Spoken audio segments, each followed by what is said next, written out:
مزيان ولدنا هذاك وشاب ظريف زوين، ما عرفناش حنا واش هذاك الشيء بصح ولا ماشي بصح، ولكن تنتمنى تنتمناو ليه مسيره مزيانه، وتنتمناو ليه يزيد القدام ويحضي راسو، يحضي راسو لا بروشين فوا من الافات كاين، المشاكل كاينه.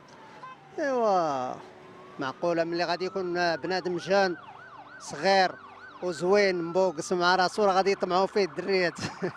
حنا راه فرحانين بزاف، راه ما تصورش الشعور ديالنا بهذه الفرحه، وكنتمناو ليه ان شاء الله البراءه ان شاء الله يا ربي. هذاك الدري ما يستاهلش التكرفيس. انا كنتسنى في القريب العاجل نشوفوه ان شاء الله، ويجي لينا ونشوفوه.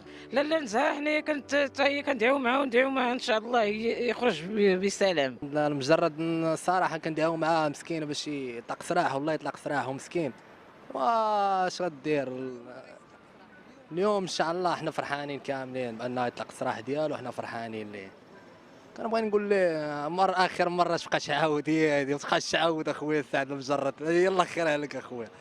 بصح ما فرحنا ليه بزاف حيت اليوم ما غيخرج، وكنتمناو البراءة ان شاء الله. ايوا حتى حنا راه فرحانين اللي تا هو خرج شي ديسك مزيان باش حنا نجمجموه. ايوا والله يطلق سراحه مسكين، والله وبقى فينا الصراحه، ولكن تا هو فهمتي تا هو دار تا هو واحد الزبله، تا هو كاين هاني اش غدير مولا ربي هادشي اللي كاين.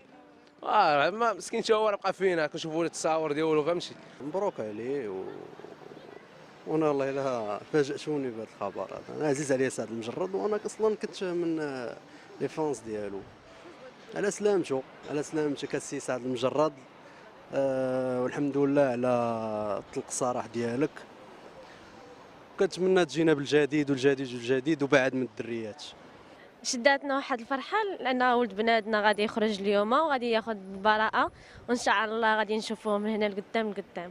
يوحى في الفيس العيباش. وفي الصراحه سعد المجرد كنا افتقدناه في الساحه الفنيه، لانه كان كيعطينا اغاني والبومات اللي كانوا حازوا واحد المجموعه ديال الجيمات من خارج الوطن تقريبا في العالم كله.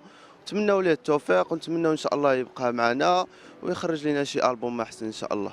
مبروك عليها بنتي، الحمد لله الحمد لله. اش بغيت نقول ليه؟ بغيت نقول لها ولدي الله يحفظك والله يخليك لميمتك، والحمد لله على السلامه. إذا أعجبك الفيديو لا تنسى الإعجاب والتعليق، ولكي يصلك كل جديد اشترك الآن.